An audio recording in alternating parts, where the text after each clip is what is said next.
Thank you very much, Kadarian. Mr. President, President of the Federal Republic of Nigeria, His Excellency President Bola Ahmed Tinubu. The chair of this occasion, former President Olusegun Obasanjo. I'm trying to locate him.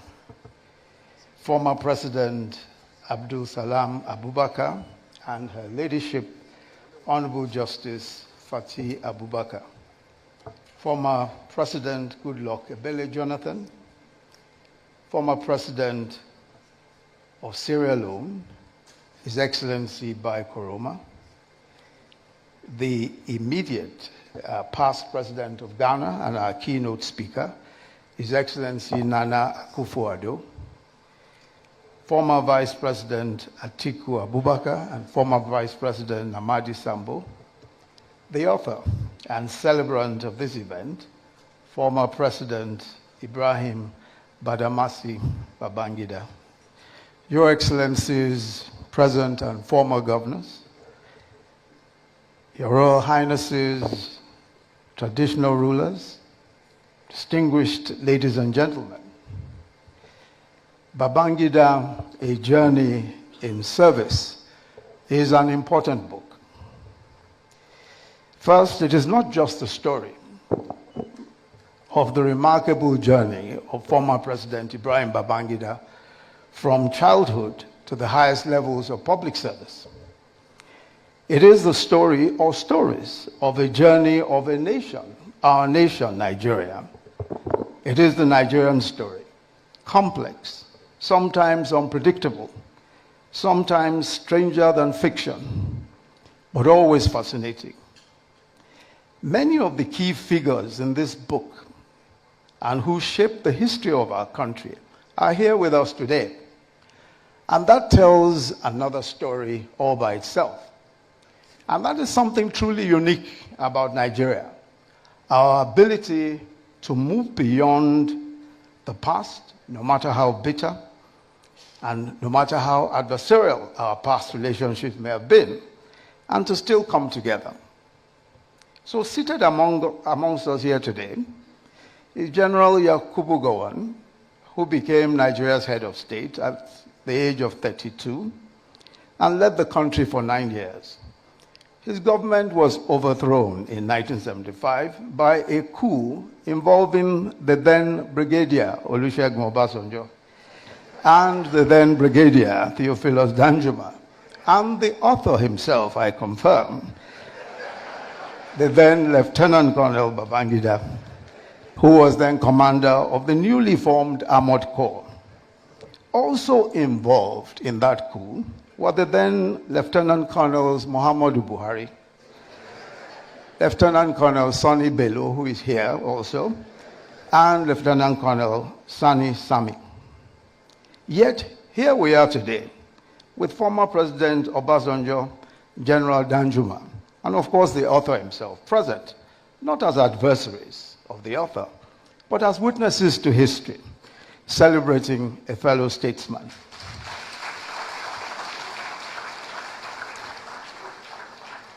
In a striking turn of fate, the author notes that it was President Obasanjo who, after the tragic assassination of General Murtala Mohammed, insisted that a young Lieutenant Colonel Babangida be appointed to the Supreme Military Council, making him its youngest member at the time.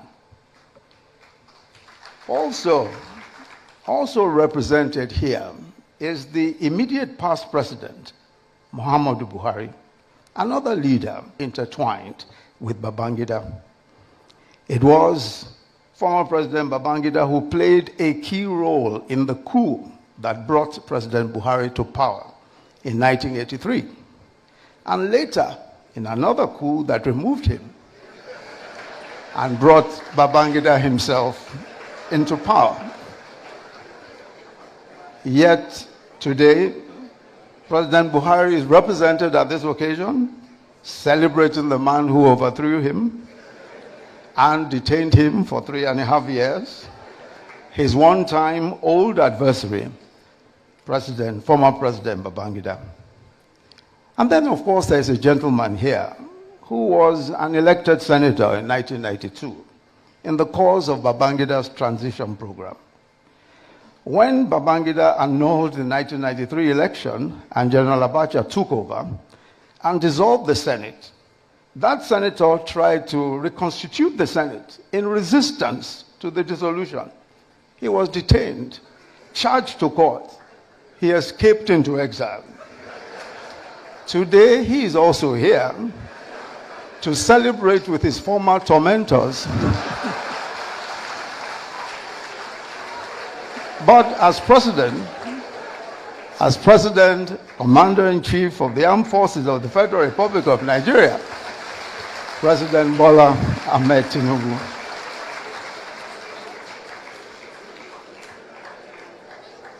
The third reason why this 420-page book is important is because it unveils one of the most enigmatic leaders that Nigeria has ever had.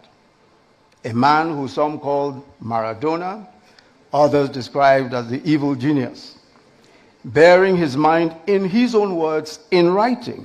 For the first time since he left office, that came the head boy of the school in his final year. Then it came the head boy of the school in his final year.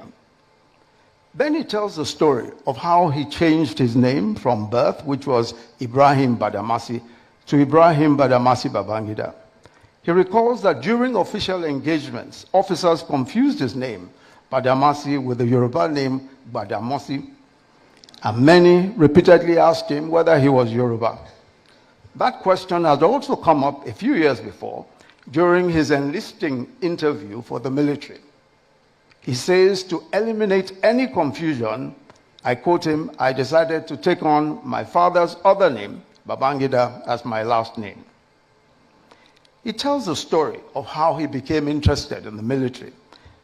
A certain teacher, Pa Onimole, who as a 24-year-old had taken up a voluntary 3-month leave of absence from his teaching job at the King's College in 1930 to help set up and popularize science education in northern Nigeria, and who ended up spending his entire teaching career in the north.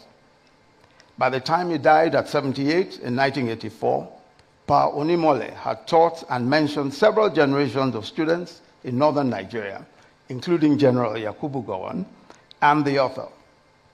But more than just laying a sound science foundation, writes the author, Pa Onimole was the first to get many of us interested in a career in the military. Shortly after independence in 1960, Pa Onimole invited his former student, Captain Yakubu Gowon, to give us a career talk on the military. Captain Gowon, handsome and smart-looking, in his properly starched army officer's uniform, spoke to us brilliantly in his now familiar shrill voice on the benefits of military career. His career talk left a mark that stayed with most of us, and several of us joined the military. However, in a remarkable twist of fate, several years later, Yakubu Gowon became head of state. He was deposed in a coup in which the author participated, as we've heard. And while living in England, Yakubu Gowon was implicated unjustly, according to the author, by Dimka, who had led a failed coup. The Supreme Military Council then decided to strip General Yakubu Gowon of his rank as a 4-star general and dismissed him from the army. The author writes, and I quote him, although I was a member of the Supreme Military Council that made that painful decision on General Gowon, I am happy that as president, I restored his benefits and full rights in 1986 as a distinguished general of the Nigerian army. End of quote. The author also tells the story of his combat experience during the Civil War. His favorite commanders were General Wushishi and General Danjuma. The most unfortunate aspect of the war experience for him was that it brought him into combat confrontation with some officers from the Biafran side, with whom he had trained as a cadet, who now had to fight on the Biafran side. Interestingly, a good number of them who survived remained his friends after the war and long afterwards.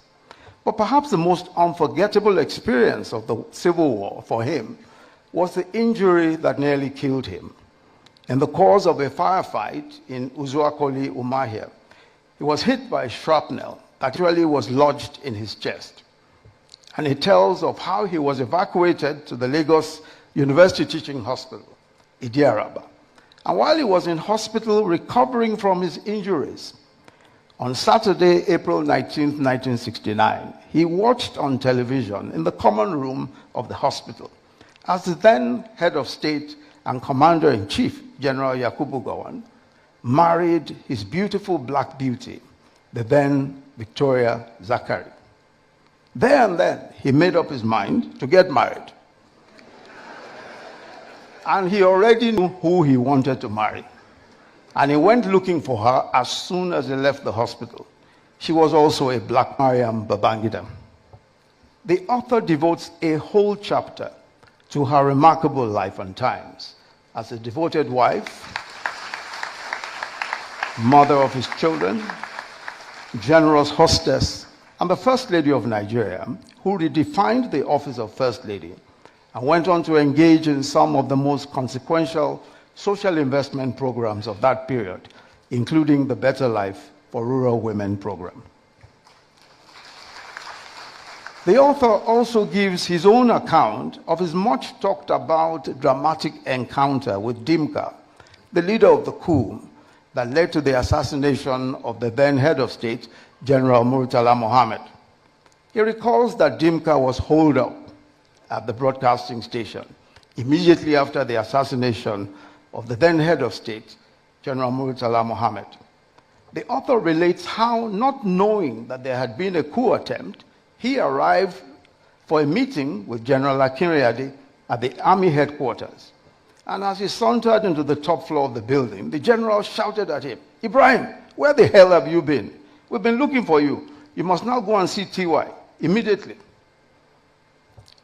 Convinced I was being sought after, and I'm quoting him now, because of our ongoing meeting on the Army's reorganization, I looked at my wristwatch and told General, I'm still on time. It's not even 9 a.m. yet. And General Akinriyade shouted back at me, "Haven't you heard what has happened? The head of state has just been assassinated. And Major Dimka has made a broadcast claiming to have taken over." He then went to General Danjuma's office, and the author writes that General Danjuma's instructions to me when I met with him were unambiguous. Go to the radio house and flush Dimka out of that place immediately. When he got to the Nigerian Broadcasting Corporation radio house at Ikoyi in an armored column, we noticed that Dimka's men surrounded the place, primarily young officers who were part of the plot, including his ADC, Second Lieutenant Samuel Gaba. As I got down from my armored vehicle, unarmed, and approached the building, Dimka's ADC, Gaba, attempted to stop me. By now, Dimka had spotted me from the story building, and he screamed, "Ibrahim, I'm going to shoot you." I shouted back, "Well, that's okay. If you shoot me, you know my family. You'll take care of them. They'll become your responsibility. I have no problem. It would be nice to die in the hands of a friend." After a pause, Dimka soberly replied, "Come upstairs, come upstairs." And Dimka was indeed a close friend, one of the groomsmen at my wedding to Mariam in Kaduna in 1969. When I got upstairs, I could tell from his breath that he had had a lot to drink. The stench of alcohol around him and his voice was pungent. Then suddenly his ADC, also visibly drunk, nervously showed up and suggested that Dimka take me hostage and use me as a bargaining chip with the government. Dimka angrily screamed at Gaba and chased him out. Campered out, Dimka and I settled for a frank discussion. In doing so, I reminded him of the need to keep things under control, avoid flaring tempers in the circumstances we had found ourselves in. First, he wanted to know if I had come to trick him into some form of surrender. When I convinced him that was not my mission, he calmed down and listened. He said he wanted a change of government. He even attempted to persuade me to join in the attempt. But even as he made that intolerable request of me, it was apparent from his body language that he knew that the game was up. Then his tone started to change. Could I guarantee his safety? Could I negotiate a written amnesty for him and all his co-plotters? Again, as I had done earlier, I pleaded with him to give himself up and avoid any form of conflagration that could kill civilians and soldiers. That chit-chat went on for some time, and I appeared not to be making a headway, but I left him with a promise to return later. I returned to brief General Danjuma on my encounter. Danjuma was furious. He ordered me back to the radio house with a reiteration of his earlier instructions: flush Dimka out of that place immediately. I returned to Radio House with Chris Ugokwe, better equipped and prepared. I'll leave you to read what happened next. Buy the book. But the reasons why banned in the Babangida era. Babangida himself described these events, and I quote, "the events that shook the administration to its foundations under our watch," end of quote. These include the death of Dele Giwa, the killing by a letter bomb of the charismatic journalist and publisher of Newswatch, a weekly political news magazine, in his home on October the 19th, 1986. The Vatsa coup, a coup that implicated one of his closest childhood friends, and the decision of the Supreme Military Council to execute him.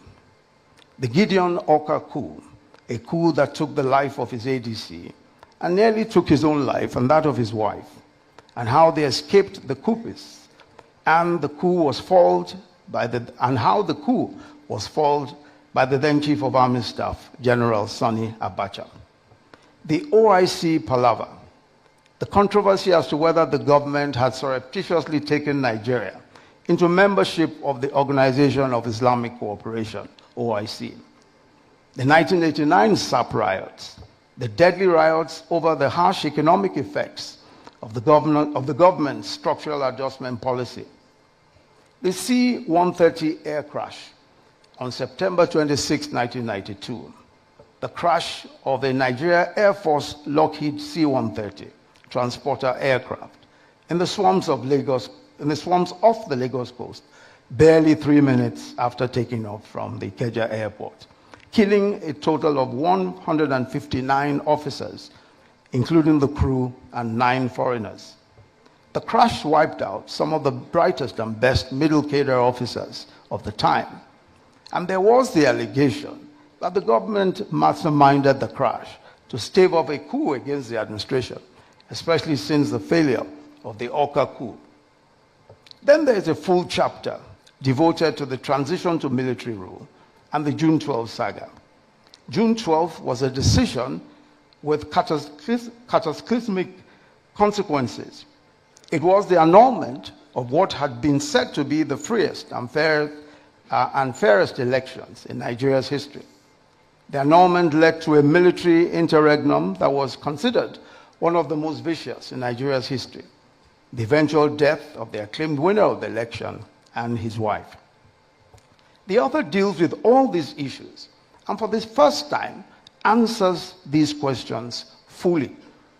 For example, he tells us for the first time who annulled the June 12th election.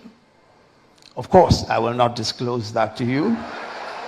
You would have to buy the book to find out. He puts the facts out there. He gives his own reasons for the actions that he took, and he admits where he believes he was wrong. He also answers the question whether Abiola actually won the June 12th elections. And I quote him, "Although I am on record to have stated after the elections that Abiola may not have won the elections, upon deeper reflection and a closer examination of all available facts, particularly the detailed election results, which are published as an appendix to this book, there was no doubt that MKO Abiola won the June 12th elections. Upon closer examination of the original collated figures from the 110 polling booths nationwide, it was clear that he satisfied the two main constitutional requirements for winning the presidential elections, mainly majority votes and geographical spread. Having obtained 8,128,720 votes against TOFA's 5,848,247 votes, and securing the mandatory 1/3 of the votes cast in 28 states of the Federation, including Abuja. I am gratified that the Buhari administration finally recognized him as a former head of state of Nigeria. End of quote. He concludes in the book, and I quote him, "Looking back now, the June saga was undeniably the most challenging moment of my life, and in certain respects, one of the most painful." And he went on to admit, "If I had to do it all over again, I will do it differently." End of quote. I'll certainly not go in several years of controversy to rest by speaking his own truth. Let me conclude, Mr. Chairman, by saying that by any standards, Babangida's Journey of Service is an extraordinary book. It's a collection of stories from a life deeply intertwined with Nigeria's contemporary history, told with remarkable wit, insight, and a vivid sense of place. Babangida's storytelling ability is undeniable. He draws the reader into each moment, making history feel immediate and alive. His prose flows effortlessly from one era to another, from one pivotal event to the next, in a way that is both engaging and easy to read. He's generous in his praise of others, acknowledging the contributions of many along the way. Yet despite the richness of his narrative, this book, of course, will not silence the debates or end the controversies surrounding his years in power, especially the final chapter of his leadership. The questions will persist. Criticisms will probably continue. But that has always been the nature of Babangida, of the Babangida phenomenon. He remains, as ever, a force of history. This is a book that we must all read, Babangida in his own words. Thank you very much for listening.